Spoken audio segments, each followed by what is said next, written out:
Okie-Dokie. So, goes without saying that Fallout has been seeing an absolutely massive spike in popularity over the last month due to the overwhelming positive reception of the show. Naturally, as soon as that happened, I knew that the inevitable question on the horizon for me would be beating the game as one of the characters from the show. The two main ones I was suggested being either as Lucy MacLean or the Ghoul. Well, to be honest, the main reason I went with Lucy for today was simply due to a bunch of the mods relating to her popping up the instant I opened the in-game mod menu. This included a Vault 33 jumpsuit, a weapon mod for the trank gun she used for the majority of the show, as well as a preset face model so I don't have to try and attempt in making the character look like her myself. Given how Lucy acts in the show, being a genuinely kind and helpful person, I also wanted to try and replicate that in the run by helping as many of the major factions as possible, which I can actually do now as the latest update, while breaking more things than it really should have, at the very least, seems to have fixed the Minutemen for me. So they are once again back in play. I'll go over some more details as they present themselves, so with all that out of the way, let's begin. Assigning special stats for today could not be any easier, as by the time of recording this, they had already revealed all of the special stats of the main characters. Lucy's are as follows: Strength 4, Perception 7, Endurance 6, Charisma 5, Intelligence 6, Agility 5, and finally a Luck of 7. Not gonna lie, I initially assumed her charisma would be a lot higher given that she does try to talk away out of most scenarios. However, upon thinking about it just a little bit further, she does kind of fail a lot of those speech checks, so to speak, so an average charisma seems about right. Thing is, her stats are actually too good for me to assign them like they are right now, as you simply don't start off with enough points to do so in Fallout 4. So, to rectify this, I also installed the Cheat Terminal mod. It's essentially just a way for console players to have access to console commands via their Pip-Boy. With this, it can easily be adjusted. Honestly, they should just let more console games have access to console commands. The only game to do that off the top of my head is Two Worlds of all things. I used to use it to turn off all the excess shadows and grass so that the game could actually run at a frame rate somewhat close to 30. Anyway, back on track. With all that done, I can exit the vault and see about getting geared up. First things first, I wanted the Vault 33 jumpsuit. So I tried to go into this as blind as possible, but I'm also not wanting to scour the entirety of the Commonwealth for the thing. Basically, I know it is at the Vault-Tec HQ down in Boston, but I don't know where in the building it is. So that's where I'm off to first. Also, the trank pistol is in Vault 114 with Nick Valentine. Some of you may be wondering how I'm going to get that, as I do need to make my way past a bunch of triggermen first. Well, going by what we saw in the show, specifically the introduction to her character, we know that Lucy has some experience in hand-to-hand combat, so until I get the gun, I figured it would be okay to use my fists when necessary. That said, I don't want to be running around punching through everything in the early game. I already have a video on that for what it's worth, so rather I am going to get this suit, punch whoever is in my way at Vault-Tec, and then head for Park Street Station right away so that I can use the pistol for most of the run. I should note I picked up Dogmeat as well. He was along for the ride in the show, so I see no harm in bringing him along today. Besides, he's like the one companion in the base game who I've spent the least time with in these runs, given that he decided to peace out of the universe halfway through the group video. The Vault-Tec building is to the southeast, in the old laggy part of town, so me and Dogmeat begin sprinting straight there.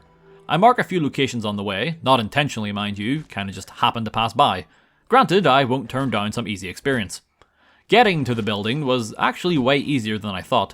I assumed there would be a fair amount of enemies on the way, but that honestly wasn't the case. Well, okay, there was a Yaogwai right outside that would have torn me to shreds with but a thought, but fortunately I was able to sprint past it while it was waking up and safely made my way to the building. Inside, and right away, we are jumped by two feral ghoul roamers. Gotta say, I am really glad I brought Dogmeat along for this. He can't do that much damage as of yet, and to be honest, he barely lasts 10 seconds against the ghoul, but it is enough for me to nearly take out one of them, and at the very least, cripple both its arms. When it briefly turns into a 2v1, things are a little dire, what with the amount of damage I'm taking. However, I did have enough healing supplies thanks to the ones that I was able to grab on the way here. To be fair, most of it is just the stuff you get from the vault at the beginning. Regardless, it is enough to see me through. When it's down to an even fight, Lucy briefly taps into her inner Fred the Fish. My leg! And before long, we then deal the final strike, heal our broken bones with needles, and then see about searching this place for the vault suit. I figured that heading to the basement first and then working my way up would be the right way to go. Gotta crawl before you climb and all that. Well, clearly the game wanted you to head here last while exploring, as the basement houses the strongest ghoul in the place, that being a stalker. Again, normally not something to fear, but remember, I am naked, ergo I am afraid. Not helping matters is the fact that Dogmeat decided to just chill upstairs for the time, so I was in the fight alone. Fortunately, I had saved a critical from the last encounter, so the fight is off to a great start as we manage to cripple one of the ghoul's arms. He quickly packs the damage on in return, but the same way that Zelda players like to have a fairy in the bottle for sticky situations, I too like to employ a similar strat in Fallout 4 of having an emergency Nuka-Cola Quantum for when things get dicey. It helps to even the odds, and even though I'm flailing 2 broken appendages at him, I am eventually crowned the victor. I probably could have fixed my arms with a stim pack during the fight, but I would much rather have kept the ghoul's stun lock than stopped the onslaught to heal. Thankfully, my efforts down here bore fruit right away, as right after setting my arms, I noticed the blue hue of the jumpsuit calling to me. To be honest, it could have been any vault suit for all I knew. Don't know if I've ever actually fully explored this place for being real. Fortunately, that was not the case, and we can in fact finally wear some clothes. Good thing too is only a few seconds after getting changed, we were attacked by some more ghouls. At the very least, Dogmeat remembered he was supposed to be in this episode, so he instant transmissioned his way down to help save the day by being the world's most adorable meat shield. In case you are wondering, the 33 jumpsuit has the exact same stats as a regular vault suit. The only major difference is if I take it to a chem station with the right junk, I can upgrade it to its own unique armoured variant as opposed to equipping my own pieces to it that I find out in the world. Before doing that, I quickly run through the top floors of the building to grab any useful scrap that I could find, as well as to beat down any remaining ghouls for some XP. During this, I did level up, and then I took the first rank of the Iron Fist perk. It might not seem like a lot, but the extra 20% damage increase helped make things quite the difference. What? May not seem like much, but the extra 20% damage increase helped make quite the difference. Anyway, returning to Sanctuary and I check the chemistry station, and to my delight, the requirements for the armoured variant are quite reasonable. In fact, I already have everything, bar 8 pieces of leather. It's not a bother, so I quickly travel on down past Concord to Trashcan Carla, buy a few items that can be scrapped for leather, and then meet up with Trudy and Wolfgang, and rather than knock Wolfgang's head into the stratosphere like usual, I instead opt to take the more diplomatic, peaceful route by convincing everyone to stand down and just get along. With Trudy's shop open once again, I can successfully barter for a few pieces of leather armour that, when scrapped, along with the junk from Carla, give me just enough leather to construct the armoured suit upon my return to Sanctuary. It's pretty good for the time, with physical and energy resistances of 20 and 35 respectively. Later, I probably will need to supplement that with perks, but fortunately, Lucy's stats give me access to the Refractor, and of course, Toughness, as that one's always available, so I should be okay if I play my cards right. Honestly, I like that the suit isn't stupidly overpowered, it keeps things interesting. Before making my way to Park Street to get our weapon of choice, I noticed I am on the cusp of reaching level 4, so I figured I could clear out the raiders, giving Preston and crew a hard time.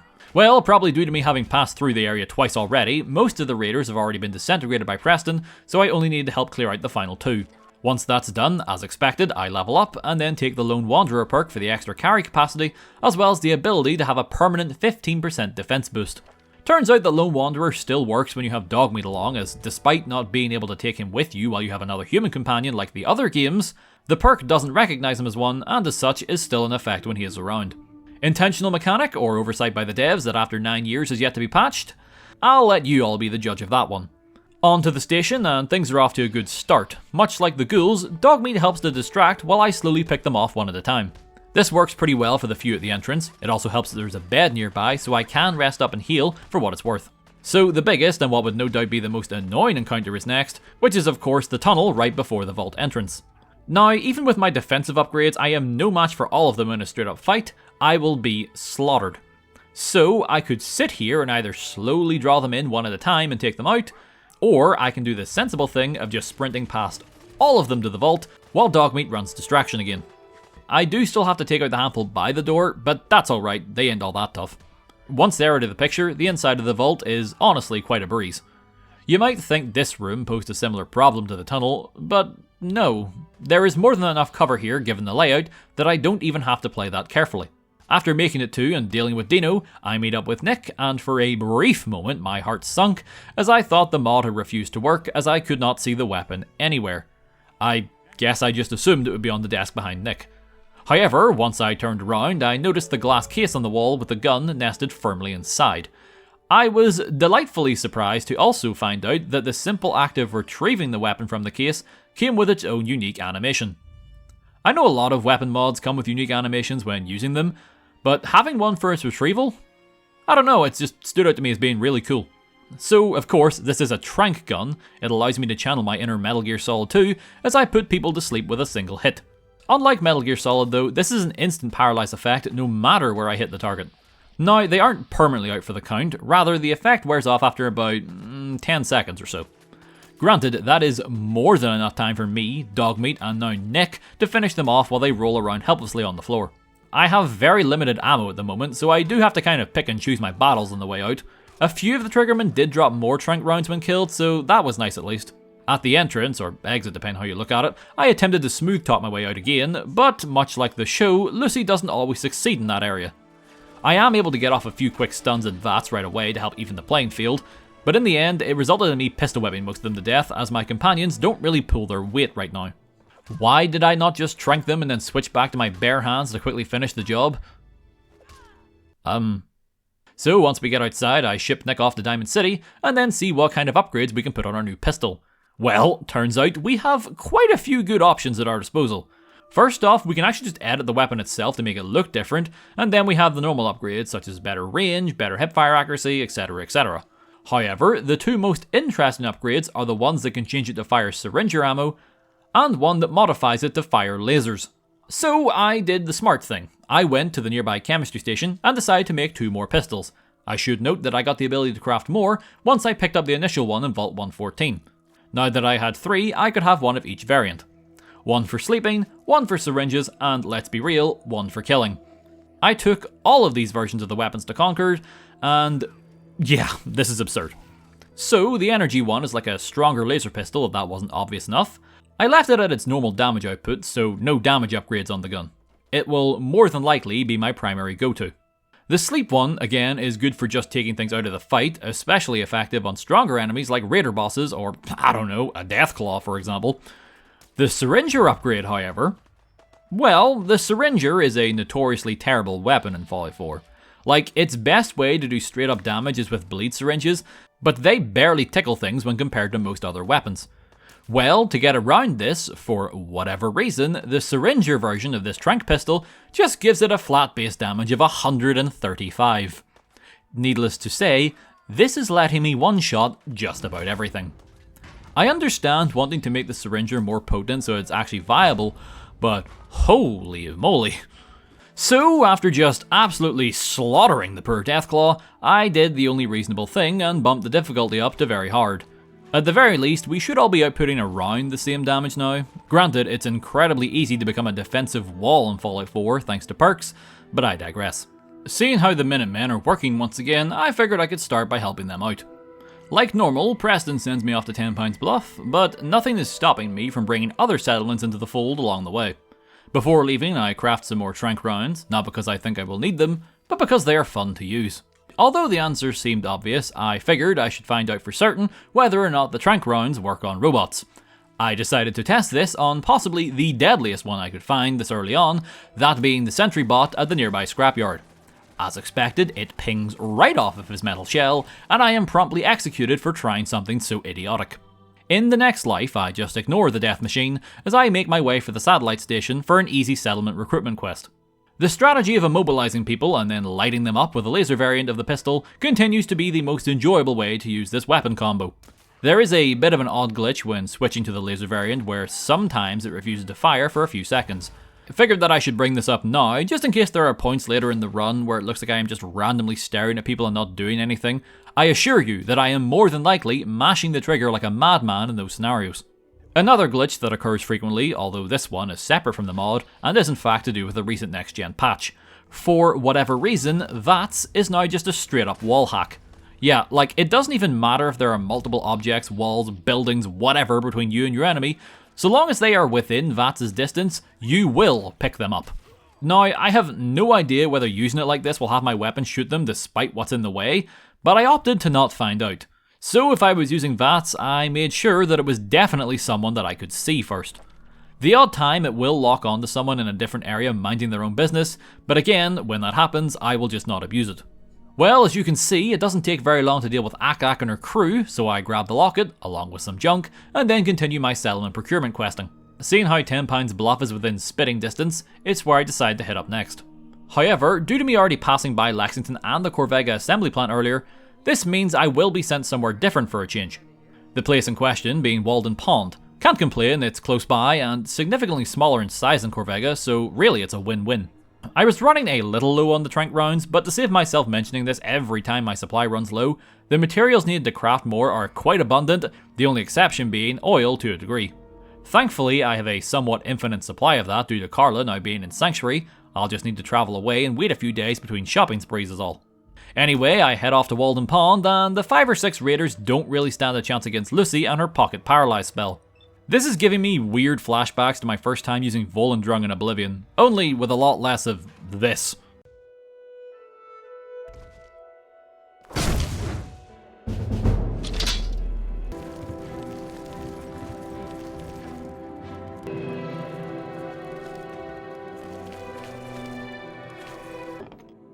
Leave me alone!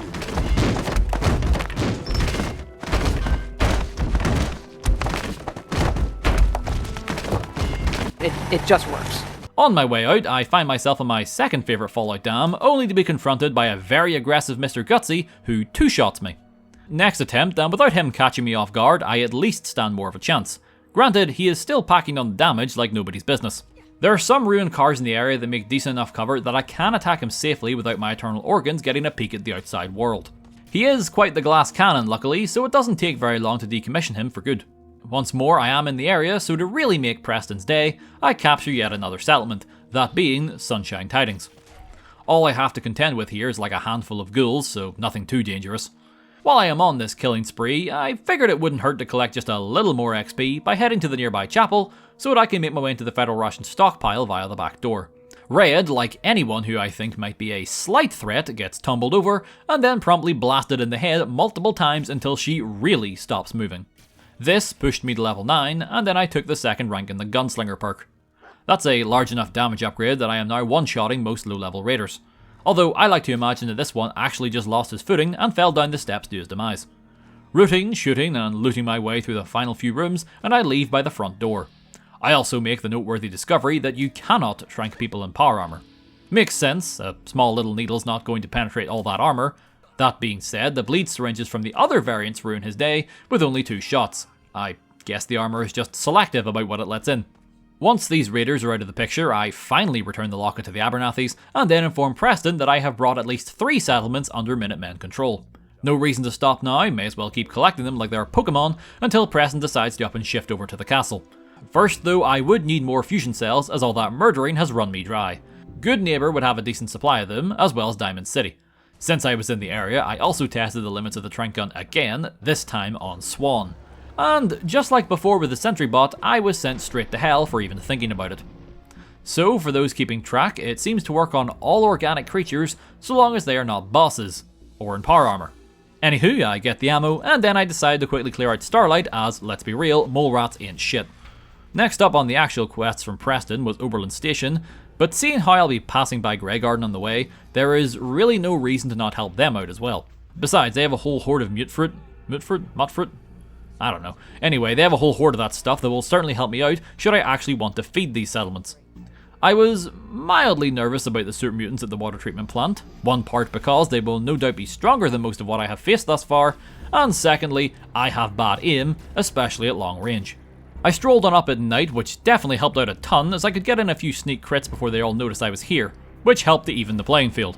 Speaking of crits, I made sure to save one for this encounter because I know that there is at least one nuke-loving super mutant, and seeing how crits and VATs are always guaranteed to hit regardless of the percentage chance, I can land a direct crit on the bomb and take him out from a safe distance. Attacking at night also helped me keep track of the missile launcher mutant, as every time it fired, the missile itself stuck out like a sore thumb, making it incredibly easy to avoid. To make things even easier on myself, I momentarily sent him to Sleepy Town while I focused on his friends. Other than one of them momentarily channeling his inner Michael Jackson, there wasn't a whole lot to say about the rest of them. Making our way inside to fix the plant, and you may think I'd be concerned about the Mirelurks. No, not really. They don't tend to attack you all at once in here given the narrow corridors, so I can simply employ the old sleep and shoot technique until I'm the only one left standing. Returning to the robots, and I am rewarded for a job well done. As for the task at Oberlin Station, it's the same as usual. Head to Backstreet Apparel and clear out the handful of raiders, so not a lot worth going over. On the bright side, with that out of the way, Preston is finally ready to shift into high gear and begins making his way for the castle, thank God. Making my way downtown, I figured now that I have a few more levels under my belt that I should give Swan another go. Not starting things off with a sleep dart certainly helped start the fight in my favour at the very least. Given that he was one of the strongest creatures I'd be facing, I figured it made the most sense to use my syringer variant of the gun for that extra damage. He still breaks multiple limbs in the process, but I can't complain with the results. I ended up switching back to the laser variant though. I had way more ammo for it, so I could afford to just rapid fire it like there was no tomorrow, which, to be honest, probably got better results than the bleed out syringes. I banked a crit for a headshot near the end of the fight, but again, probably just more beneficial to keep up the rapid fire. A few more shots, and once again, Swan is laid to rest. A few more super mutants and raiders in the area got what's coming to them, and then I decided to pay Mass Fusion and the gunners there a visit.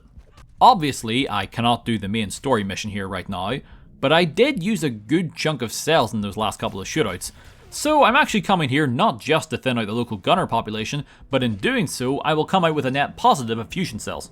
If I ever start to run real low and for some reason don't feel like buying more, there are numerous places like this to essentially just refill my stock for a little effort. In fact, there's one very specific one some of you are probably screaming at me about in the comments, and yes, I am aware of that. We will get to it later. Closer to the castle, I instigated and watched over a fight between a legendary super mutant and a Mirelurk. To even the playing field, I did stun the super mutants, but after a minute it became very clear I was going to be here forever waiting for the crab to do any real damage, so I ended up just slaughtering them both. Now, before retaking the castle, I returned to Sanctuary along with doing my usual rounds at the local junk sellers and began crafting as many special syringes as I could. The normal Mirelurks I've already shown how they are easy to deal with, but let's not forget, after we start making scrambled eggs out of our children, Mama Crab comes to pinch off our heads. Just like with Swan, once again, the trank rounds have zero effect on the Queen, so I will need to deal with her the old-fashioned way. I have 61 of the syringes for the OP syringer version of the weapon, and while I could technically stand and just fire all of them into her at once, and probably win the fight, there is no way she is going to let me just do that, especially when she starts spraying her goo at me. The range of that attack is deceptively long, so my only real option is hiding in the interior sections, and only popping out to return fire when I know I won't have my face melted. The saving grace of this fight is that I have Preston and one immortal Minuteman backing me up. They don't exactly lay on the pain, but they do work as rather effective distractions, which is incredibly helpful. That seems like a lot of this run so far. Anyway, she keeps spawning in hatchlings that will try to attack me, but they are easily taken out with a single pistol whip, so no problems there. I keep up these hit and run tactics for about 5 minutes, and after using about 90% of my OP syringes, I switch off to the laser pistol, and with a few more randomly fired shots, can emerge the victor. I cap off the quest by setting up the radio station and cooking the lifetime supply of crab that we now have access to. To help speed along the Ronnie Shaw segment of the castle that will happen later on, I also clear out the rubble and deal with Sarge now. This goes astronomically better than my previous sentry bot fight, if you could even call it that. To begin, I fire off the last few of the OP syringes just to put on some quick damage, and then while Dogmeat runs Distraction, being the world's most adorable meat shield yet again, I switch off to the laser variant and, much like the game plan for the Queen prior, just begin to mindlessly unload as many shots as I can in as short a time as possible. Dogmeat, of course, didn't last long, never expected him to, but he did his part well, allowing me to continue fire while slowly backing up and round the corner to the somewhat safe zone, as Sarge is far too curvy in the hips to slip through the entryway. Having an area in a fight to safely heal is pretty much guaranteed victory, so once I am healthy, I pop back round and finish the job. Doing so was enough to reach the next level, which was definitely a blessing in disguise, seeing as the accompanying full heal saved me from Sarge's imminent explosion, given that he's a sore loser. For once in my life, I decide to actually prepare for the eventual assault on the castle. I do this by filling in the massive holes in the walls, as well as placing some turrets at choke points. It's pretty basic, but there's something else we can do. Recruit and send more companions here. Preston is already here, so that's convenient, but I also head back to Sanctuary to send Codsworth over as well. Afterwards, I clear out the combat zone to make Kate available, and then do some very brief chatting to convince both Piper and McCready to join in the fun as well. While in Diamond City, Kyle and Riley had their usual little spat. For what it's worth, I did attempt to intervene in a non-lethal manner by knocking Kyle out. Unfortunately, the Diamond City security saw this as an opportunity to end the problem permanently. My next non-story related task I wanted to do was visit and help the folks in Vault 81. After all, in the show there was that one episode where they visited the random vault and ended up helping them out by giving them a fusion core, something that we can literally do at the entrance.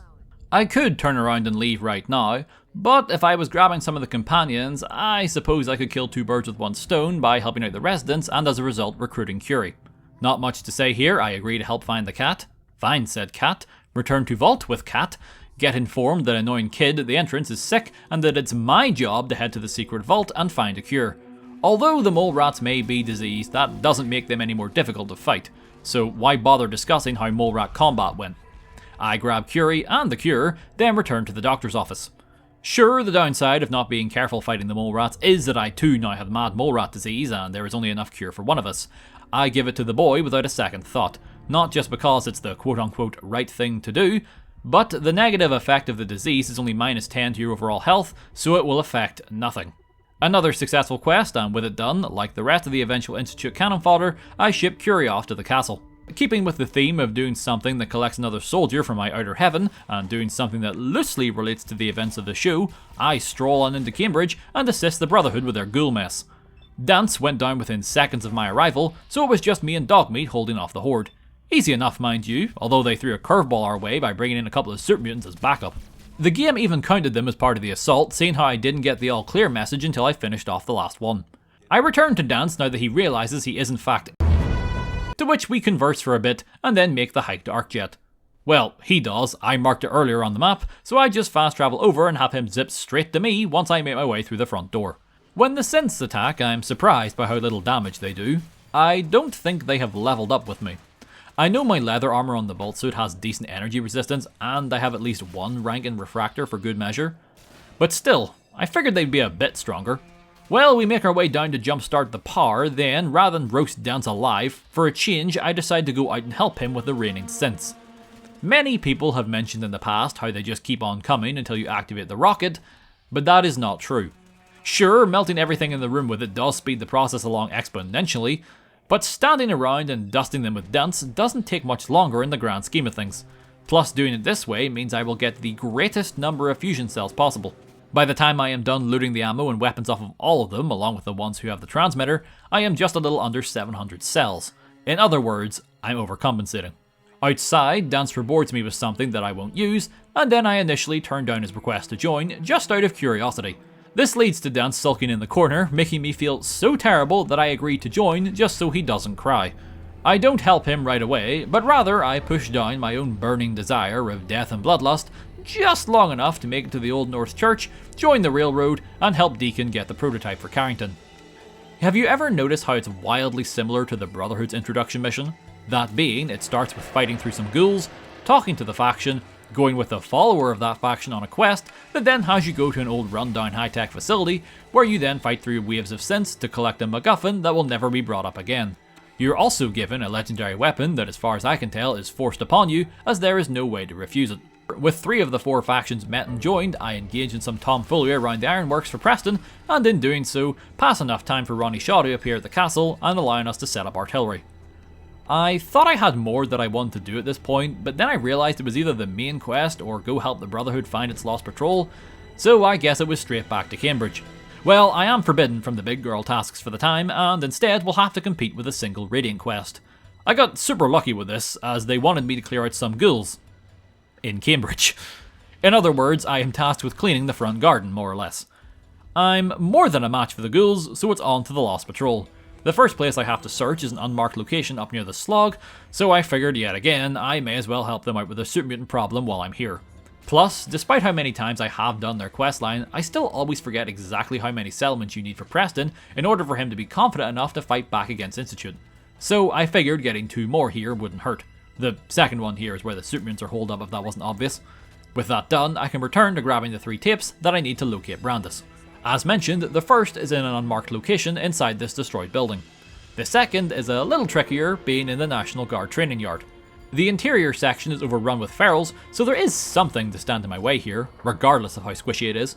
And then onto the final holotape, it is at a nearby satellite array that has been overrun with super mutants. Or at least it is supposed to be. When I got there, they were all just mysteriously absent. Must be on sabbatical. Well, it works for me. I casually stroll through to the final corpse and get the location of the Paladin. Once more, Lucy demonstrates her poorly optimized charisma build by failing yet another speech check. With a charisma of 5, I suppose it's like a coin toss whether or not I pass these checks, but my god, it certainly feels like a weighted coin. Well, with Schrodinger's Brandis both simultaneously rescued and abandoned, I figured it's time to get on with the main quest, and given what route I'm planning to go down, there isn't all that much left of it when you think about it. Returning to Diamond City, I blow through Nick's questions and then successfully pass a speech check to get the keys to Kellogg's house. It's about time I succeeded on another one of those. With Kellogg up next and Dogmeat already with me, I fast travel back to the Federal Ration stockpile as it's my closest location to Fort Hagen, and from there have a rather uneventful journey south.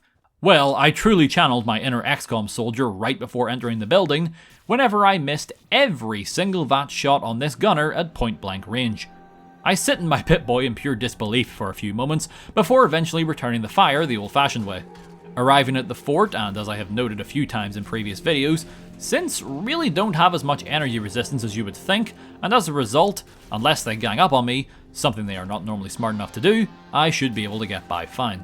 Also, the Trank pistol works on synths. Yeah, every other robot and machine is a no-go, but the fully robotic early synths, completely vulnerable to a needle-induced nap time. It's not something I make a lot of use of on the way to Kellogg. I stress, on the way to Kellogg. When I actually enter the boss room, well...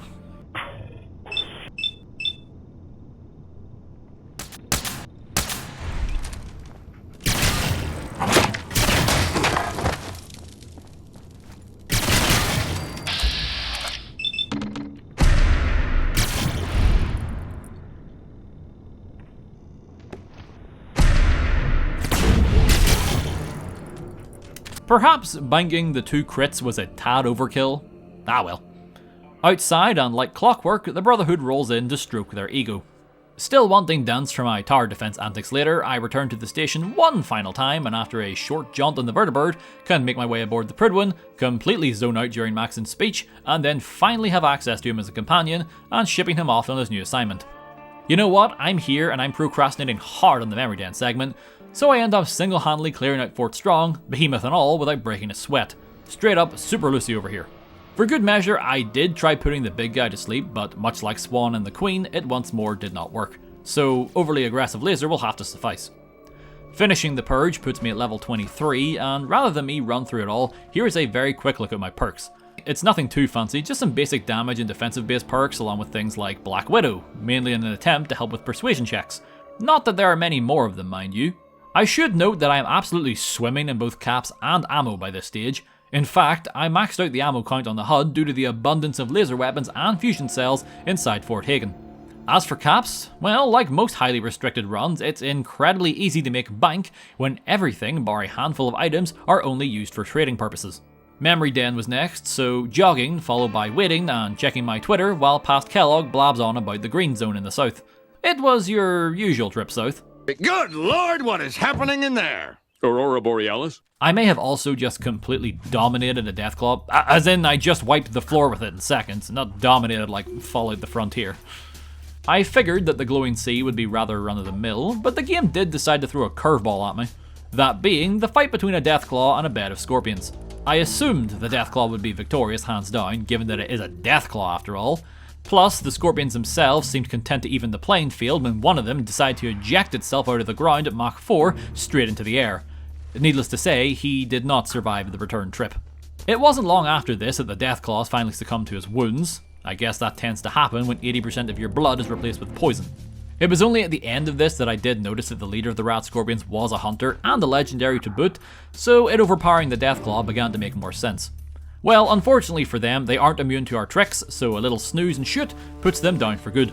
Meeting up with Virgil and it's off to Green Tech, and it should not come as a shock, but this is one of those times where it's a complete cakewalk. I had some fun with the Courser, mind you. Mainly, I just kept bullying him with the trank rounds. At one point, I tried to lure him out of the room so I could trank him in the right spot and hopefully have him tumble down the stairs, but sadly he doesn't seem to follow you that far. After a bit, I eventually just put him out of his misery, took the chip, and then got it decoded by the railroad. From there, Sturges, the potential synth, slaps together a teleporter, and we can finally get to Finding Father. Oh my god, Kyle! First up is synth retention, which, like normal, is just fighting past a small group of raiders as we make our way up the Libertalia. No Brotherhood here for once in their Vertibird, which is nice, certainly makes things less complicated. It should have been an easy climb too, but turns out the raiders aren't playing around on very hard, as the one with the fat man figures that if he is going down, he is taking everybody else in a 20-foot radius with him, Lucy included. Next try, I get him in VATS right as he's rounding the corner, he stumbles, and then a final few shots take him out. Up top, we say the magic words, granting us a new way to put someone to sleep, and then easily finish off the last 2 raiders. Next is Bunker Hill. I tried to warn the railroad about the ordeal, but Desdemona was having none of it, and instead was only interested in asking me to support them 100% and not the Minutemen. I decline, as doing so I can just help all 3. Making my way to the interior section of Bunker Hill and by proxy the synth captives is remarkably simple, given that I am friends with each major faction, so not one of them even thinks to harm me. That does change once we agree to let the escaped synths go, as our courser friend isn't best pleased with that outcome. Fortunately, he is no stronger than the one we fought in Green Tech. I relay this information to Father, and we have a brief spat about right and wrong, and what's better for the Commonwealth, ultimately ending with us parting ways. It's not an amicable split, sadly, as once I return to the castle, it's already under attack. As you're all aware, for once I have planned extensively for this. Every companion, except Hancock, is here and ready to defend it with their lives, which is a lot seeing how they're all immortal. I also have walled off most of the entrances bar the normal doors, so the ones who spawn outside the walls will all have to be funneled down those entrances, which, once they make it in, will then be greeted by a multitude of turrets on all sides. As for the ones that do teleport in, well, just look at the screen. They ain't faring much better. Having all the companions also helps to even the playing field with the invisible coursers, as invisibility just does not matter to them. A majority of the battle takes place at the back wall, where our rock-solid defense keeps the synths from advancing any further. When all's said and done, we effortlessly slaughter enough of them to win the fight. Codsworth doesn't believe in surrender, however, and personally saw to rounding up and dispatching the final few synths. This then leads to the final assault, and like normal, it's a bit anticlimactic considering what we just went through. We swim through the sewers to get into position to teleport everybody else in, and then it's back to fighting more synths. Considerably less than what we just went through at the castle, mind you.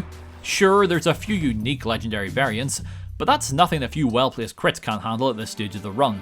I was able to pass one final speech check on Father to convince him that his help would save lives. In response, I also made sure to sound the evacuation alarm.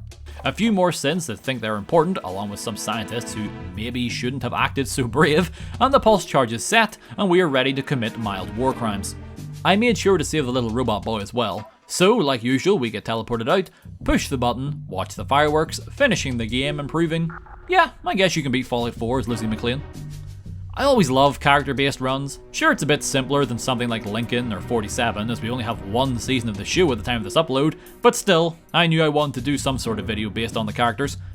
If I ever do this again, it'll probably be for the Ghoul, given that I've already saw weapon and character mods for him, so now that they're there, it's an inevitability. After 2 Fallout 4 runs back to back though, I want the next video to be on something different. Will that be Fallout? Will that be the Elder Scrolls? Or will it be something completely different? I honestly have no idea. That Sekiro run that I am recording has hit a bit of a brick wall facing the giant goddamn ape. Regardless, that's going to be the end of this challenge video. If you enjoyed what you saw, consider giving the video a like. If you're interested in more challenges in the future, feel free to subscribe as I try to run these videos out fairly frequently. My name's Nerbit, stay safe everyone, I'll see y'all in the next video.